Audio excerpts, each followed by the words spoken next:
nasa huli ay laging tayo. So,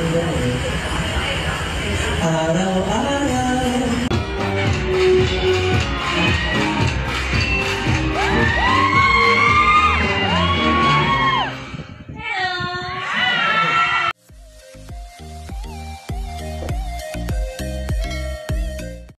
Update Ogie Alcacid sa kanyang single album na bagong i-release ngayon. Yung kanta pala niya ay dedicated song para sa Kim Pao, Kim Chiu and Paolo Avellino. Ogie Alcacid shares some of the lyrics of the unreleased song. He said he would dedicate it to the tandem of Kim Pao, Kim Chiu and Paolo Avellino. Yes, Ogie. Top 1 na yan. Hashtag Ogie Alcacid.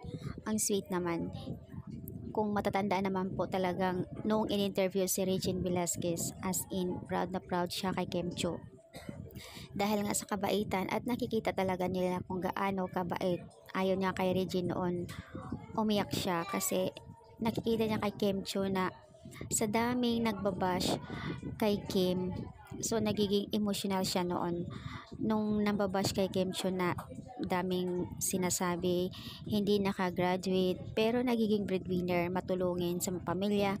Ano naman ngayon ang nakamit ni Kim, 'di ba? Ang daming mga na-achieve, deserve niya yung mga awards. Yun yung time na yun na umiyak si Regine. And kung matatandaan naman din po, makikita naman din natin na sa araw-araw nila magkakasama sa Showtime. Talagang Kuya Ogie, as in si Ogie Alcacid, makikita natin na sobrang napaka-clingy niya, joke niya kay Kim, na halos araw-araw bida si Paolo Avellino. Pero game si Kim doon, walang problema.